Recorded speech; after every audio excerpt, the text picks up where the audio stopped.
sahabat pemilih dimanapun berada, kembali lagi bersama kami di sini podcast KPU Tulungagung Ngobrol Pendidikan Demokrasi.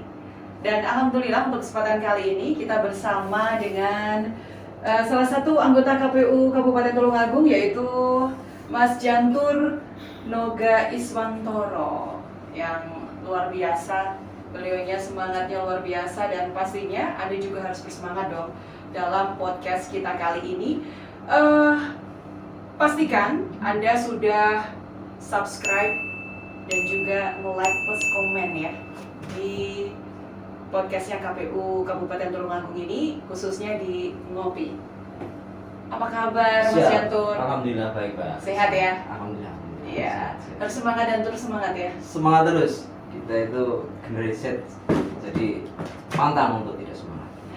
Ini dia hal yang luar biasa pada kesempatan kali ini sesuatu yang baru menurut saya, karena kalau kita ngomong masalah pemutahiran data, sampai belibet pemutahiran data itu biasanya ya pemilih ya.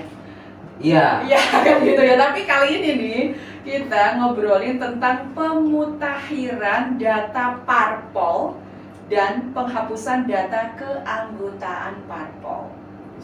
Jadi pemutahiran dan penghapusan data keanggotaan. Ya. Oke. Nah, kaitannya dengan hal ini nih, kenapa sih kok perlu dimutakhirkan data parpol peserta pemilu 2024 dan bagaimana proses pemutakhirannya? Kalau kemarin kita sempat ya ngobrol tentang pemutakhiran data pemilih kan gitu. Kalau ini kan data partai politiknya, monggo. Baik, terima kasih Mbak Lisa ya, Mbak Lisa. Jadi di dalam proses pemilu ataupun tahapan-tahapan ataupun ketika hari ini berada dalam situasi non tahapan, memang ada proses-proses pemutakhiran yang harus dilakukan oleh stakeholder berkaitan dengan pemilu, baik itu pemilih ataupun peserta pemilu, yaitu partai politik. Jadi di KPU itu memang memiliki sebuah aplikasi ataupun website yang kemudian mempermudah dalam proses tahapan-tahapan itu. Ada si rekap, ya kan, ketika ada rekapitulasi, ada silon ketika pencalonan, dan kali ini kita membicarakan tentang sipol, yaitu sistem informasi pemilu. Mengapa kemudian ini menjadi penting? Bahwa partai politik itu memang memiliki regulasi yang kemudian harus ditaati oleh partai politik, sehingga partai politik itu dianggap sah sebagai peserta pemilu. Jadi sesuai dengan Undang-Undang Nomor 2 Tahun 2011 itu ada beberapa prasyarat untuk kemudian partai politik itu menjadi sah sebagai bagian dari partai politik yang memiliki hak untuk mengikuti pemilu. Nah, kemudian sipol ini lewat pemutakhiran berkelanjutan itu berusaha untuk memastikan bahwa partai politik itu secara sah dan legal itu masih memiliki hak untuk menjadi bagian dari peserta pemilu itu. Nah, mengapa ini kemudian harus dilakukan berkelanjutan? Karena tentu ada dinamika di partai politik. Mungkin bisa saja ada perubahan kepengurusan, mulai dari tingkat pusat, provinsi, kabupaten sampai kecamatan.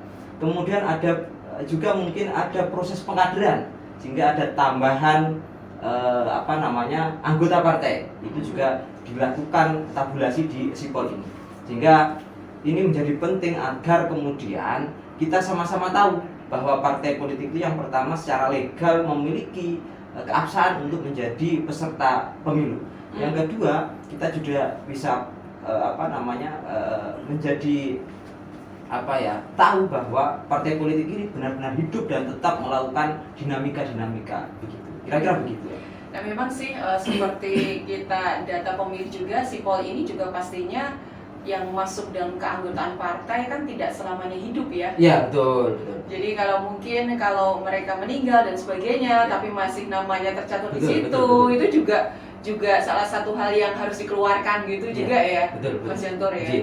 Nah, terus data apa saja sih yang bisa dimutakhirkan dalam sipol ini? Nah, sebagaimana tadi yang sudah saya sebutkan ya, jadi partai politik itu memiliki beberapa memiliki beberapa poin yang harus dilengkapi oleh partai politik sehingga negara ini memastikan bahwa partai politik itu memiliki hak untuk menjadi peserta pemilu. Yang pertama, walaupun pemilunya masih jauh ya masih jauh, tapi kan dinamika itu kan tetap terus berjalan walaupun tidak ada tahapan seperti sekarang. Jadi yang pertama itu adalah kepengurusan, baik tingkat nasional, provinsi, kabupaten, kota sampai kemudian tingkat kecamatan itu bisa dilakukan di sipol ya, perubahan-perubahan itu bisa dilakukan oleh partai politik di sipol. Kemudian yang kedua berkaitan dengan data anggota partai. Jadi seperti halnya saya sampaikan di awal tadi, ada proses misalnya pengunduran diri, ada proses misalnya TMS karena meninggal dan lain sebagainya, ada proses misalnya pengkaderan yang dilakukan partai politik sehingga ada kemungkinan jumlah anggota partai politik itu bisa bertambah ataupun berkurang dan itu kemudian bisa dilakukan pemutakhiran oleh partai politik itu di sipol tersebut. Itu yang kedua. Selanjutnya juga berkaitan dengan keterwakilan perempuan, Mbak Lisa. Jadi ini nih yang kan revolusinya ini ya. Dan sesungguhnya ini menjadi aturan yang lama dan sudah baku ya. Di tahun 2000 Undang-Undang Nomor 11 tahun 2002 Undang-Undang Nomor 2 tahun 2011 itu memang diatur bahwa ketika partai politik itu ingin mengajukan sebagai partai politik yang sah, maka harus memiliki keterwakilan perempuan itu 30%. Ya. Maka di sipol juga begitu juga ya, harus itu. Ya, maka harus terpenuhi ini 30% ini sehingga partai politik dengan pemutakhiran yang berkelanjutan ini memastikan bahwa memiliki kepengurusan 30%, kira-kira begitu. Yang selanjutnya tentang domisili. Ya. Kantor. Moving juga kan ini pastinya juga. Domisili kantor itu juga menjadi bagian yang menjadi urgent untuk atau mungkin memang harus dilengkapi oleh partai politik sehingga partai politik itu bisa diakuisisi sebagai partai politik. Jadi itu yang kira-kira kemudian harus dilakukan pemutakhiran oleh partai politik. Walaupun sesungguhnya memang tidak harus semua partai politik karena memang kan tidak selalu partai politik mendapatkan atau melakukan perubahan itu. Bisa saja mungkin karena memang di tahun ini misalnya setak tidak ada reorganisasi misalnya, memang tidak ada perubahan data keanggotaan misalnya, maka juga tidak perlu untuk melakukan pemutakhiran.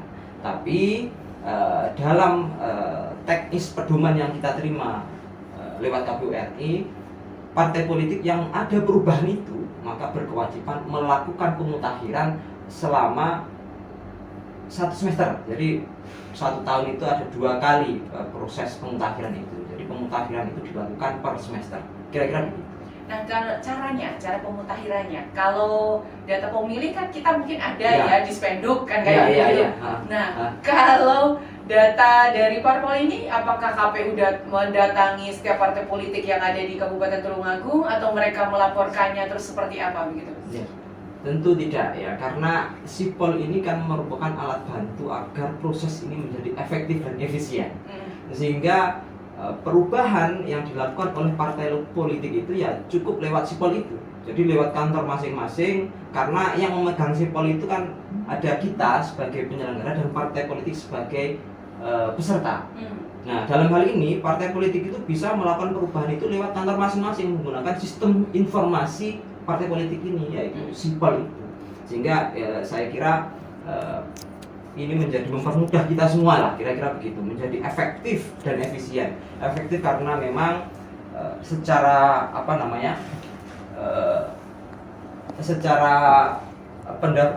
pemutakhiran itu tidak memerlukan misalnya kertas yang bertumpuk-tumpuk misalnya, fotokopi yang banyak dan lain sebagainya, tinggal menggunakan aplikasi sipol ini saja.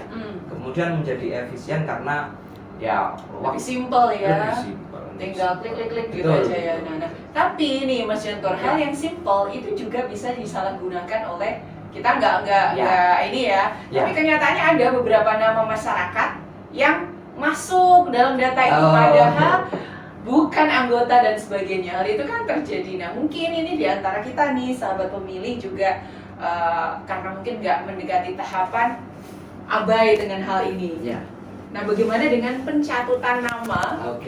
Apakah ini juga masih bisa dicek walaupun kita tidak ada di tahapan begitu? Kita mungkin sahabat pemilih dan sebagainya. Iya, ini memang menjadi dilematis untuk kita semua sesungguhnya. Tapi begini, kami sebagai KPU itu kan memang tidak memiliki dalam proses pemutakhiran data yang berkelanjutan ini ya, sebagaimana pedoman teknis yang kita yang kita dapatkan itu memang tidak memiliki kewajiban untuk melakukan verifikasi, tidak memiliki kewajiban untuk verifikasi, sehingga ada kemungkinan masih ada sangat mungkin ketika orang yang misalnya memang tidak memiliki ketertarikan untuk masuk ke politik ternyata namanya kecantut gitu ya. Tapi itu saya kira yang harus ditanya ya siapa yang kemudian mencatatkan begitu kan, partai politik yang mencatat. Jadi kami tidak memiliki kewenangan untuk kemudian ini harusnya tidak masuk atau masuk ya, kecuali kalau kemudian ada tanggapan masyarakat yang bersangkutan datang ke KPU mengatakan bahwa saya ini sesungguhnya tidak pernah masuk ke partai politik, kenapa kok tercatat itu, maka kemudian kita tindak lanjuti. Itu yang pertama.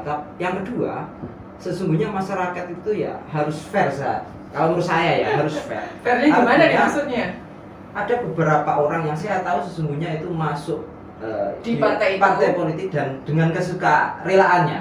Namun kemudian karena misalnya ada beberapa administrasi yang harus dipenuhi dan kemudian sipol itu harus dihilangkan, maka yang bersangkutan itu meminta untuk dihapus. Jadi ini sesungguhnya harus disadari kita bersama ya, baik peserta ataupun masyarakat sebagai bagian dari proses ini. Jadi semua harus fair. Partai politik juga harus memasukkan data keanggotaan itu benar-benar yang memang mendaftarkan diri sebagai anggota partai politik, dan kemudian masyarakat bagi yang kemudian sudah masuk ya sudah, memang itu kan sesungguhnya memang punya niat itu yang kedua. Yang ketiga, ini tentang keterbukaan informasi.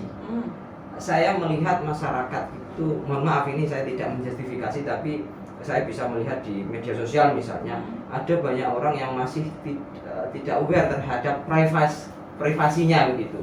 Ada misalnya KTP di foto di media sosial misalnya, atau mungkin orang itu dengan mudah untuk memberikan datanya kepada orang lain. Itu juga menjadi yang harus kita sadari bersama masyarakat di Kabupaten Tulungagung utamanya, bahwa itu juga harus kita jaga.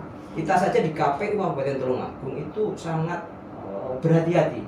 Kita memiliki keterbatasan misalnya untuk memberikan informasi berkaitan dengan data pribadi, itu kita dilarang sama sekali, sangat dilarang. Bahkan kita saja yang berada di KPU misalnya, saya sebagai divisi teknis tentu tidak bisa mengkonsumsi data by name kemudian ada NIK-nya, itu tidak bisa. Hanya teman-teman kita yang ada di divisi data yang memang sudah memberikan fakta integritas bahwa yang bersangkutan itu bersedia untuk melindungi data-data pribadi. Dan itu mungkin ya teman pemilih, kenapa nama kita itu kok gampang dicatut ya, karena data pribadi yang harusnya kalian lindungi itu kalian share. Betul. Jadi kalaupun ada pertanyaan bahwa kenapa kok nama saya kok masuk, karena itu mungkin karena kita salah sendiri seperti itu ya Pak Contoh. Iya, karena kan pendaftaran itu kan by nick, name, address dan lain sebagainya. Tidak mungkin kalau kemudian tidak ada data yang kemudian memang dikeluarkan atau di share oleh yang bersangkutan sendiri, kira-kira. Terus kalau jumlah partai politik ini yang ada di nasional maupun di lokal nih, seluruhnya kan ada 24 ya, tapi karena kita tidak ada partai yang lokal di Kabupaten Tulungagung, itu ada 18 partai politik yang kemarin pada tahun 2024 mengikuti Fastabiqul Khairat ya, berlomba-lomba dalam kebaikan untuk proses pemilihan ya. 18 parpol itu ada di Tulungagung semua kan? Ada di Tulungagung semua, namun ada salah satu partai politik yang kemarin sempat tidak diikut sertakan dalam proses pemilu karena tidak menyampaikan laporan dana kampanye ya, tidak salah begitu. Jadi untuk kemudian bisa masuk dalam proses tahapan pencalonan sebagai peserta pemilu itu memang ada tahap-tahap. Ketika tahap itu ada salah satu yang dilewati misalnya, tentu itu menjadi konsekuensi salah satu partai kemarin ada yang tidak bisa ikut menjadi bagian dari pemilu di Kabupaten Tulungagung. Oke, jadi 18 kurang 1. Ya, 17. ya tapi secara apa namanya di surat suara kemarin masih ada nama partai tersebut masih ada, namun ketika dicoblos misalnya itu menjadi TMS begitu, atau tidak memenuhi syarat atau tidak sah dalam proses pemilihan.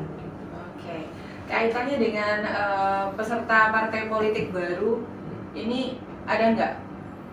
Oh kemarin ada. Jadi kemarin di Tulungagung atau mungkin secara nasional ada partai baru itu ada 3 ya kalau tidak salah ya, Partai Umat, Partai Gelora dan Partai PKN.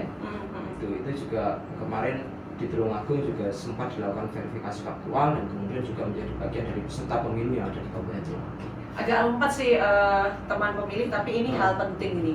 Karena kan mungkin kita tidak di tahapan pemilu ya, tapi bukan berarti kita abai untuk melindungi apakah nama saya ini tercatut atau tidak. Itu masih bisa ya kita mengecek apakah nama kita free dari catutan. Bisa.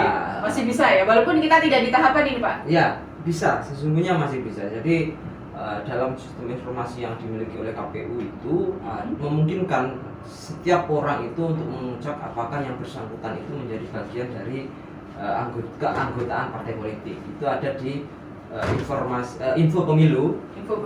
Terus kemudian nanti bisa memasukkan nicknya, kemudian akan muncul apakah yang bersangkutan itu masuk dalam keanggotaan partai. Maka ada kemudian partainya partai apa misalnya itu ada. Kalau tidak ada maka tidak ditemukan sebagai anggota partai politik kita.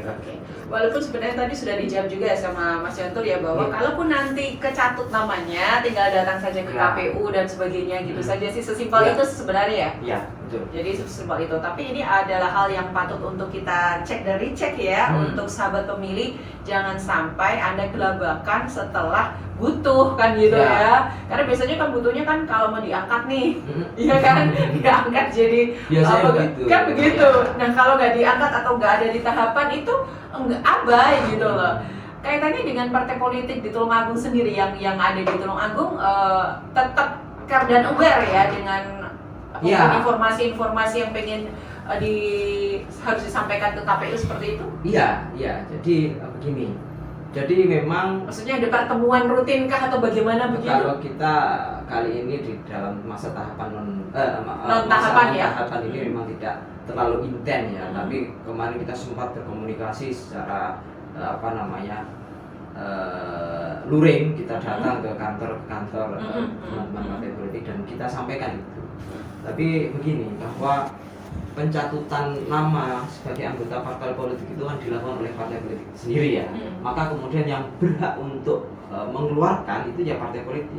Jadi jadi kita itu sudah menerima surat dinas nomor 180 2025.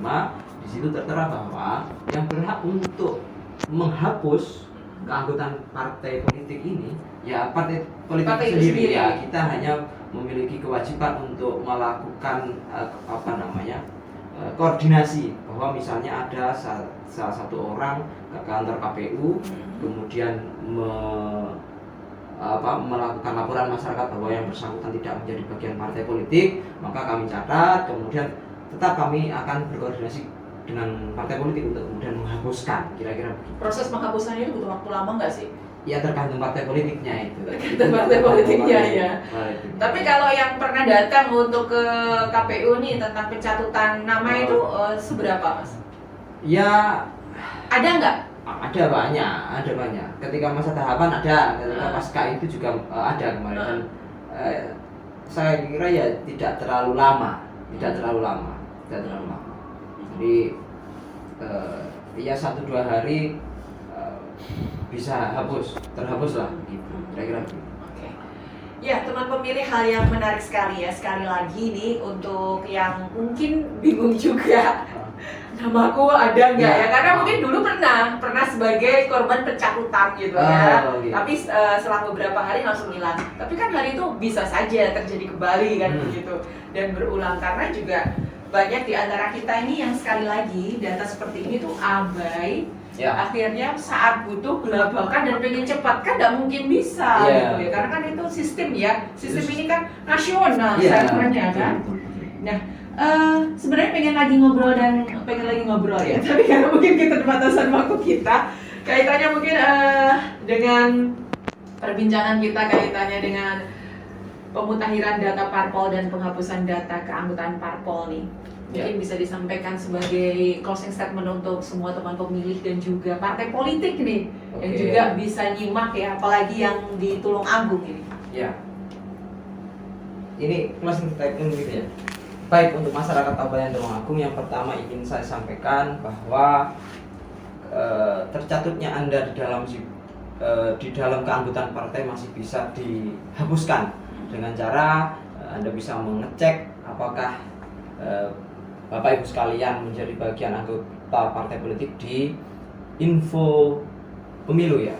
Info pemilu, kemudian memasukkan NIK apakah yang bersangkutan itu menjadi bagian dari partai politik atau tidak. Kemudian apabila menjadi bagian partai politik dan kemudian tidak merasa pernah mendaftarkan diri sebagai anggota partai politik, bisa melakukan laporan masyarakat kepada kami di KPU Kabupaten Tulungagung, yang kemudian nanti akan kita tindak lanjuti untuk berkomunikasi dengan partai politik dan kemudian menghapuskan nama Anda sebagai anggota partai politik. Namun penting bagi Bapak Ibu sekalian untuk menjaga dokumen pribadi Bapak Ibu sekalian agar kemudian tidak digunakan sebagaimana tidak semestinya. Begitu ya. Jadi juga untuk teman-teman parpol, mungkin ada informasi yang mungkin ingin disampaikan dari KPU untuk mereka semua. Baik, untuk teman-teman parpol, bahwa di masa non tahapan ini kita masih memiliki pekerjaan rumah, yaitu melakukan perubahan berkelanjutan dalam sistem sipol. Tolong untuk digunakan sebaik-baiknya sehingga informasi-informasi penting di tubuh partai politik itu bisa diterima oleh khalayak seluruh masyarakat Kabupaten Tulungagung, sehingga itu mempermudah kita semua, kita sebagai penyelenggara, partai politik sebagai peserta dalam menyongsong pemilu yang akan datang. Terima kasih untuk teman-teman pemilih semua dimanapun Anda berada, yang pastinya banyak sekali informasi-informasi kaitannya pendidikan demokrasi yang bisa Anda dapatkan tentang pemilu, apalagi hanya ada di KPU Kabupaten Tulungagung ya. Podcast kita Ngopi, Ngobrol Pendidikan Demokrasi. Sampai jumpa.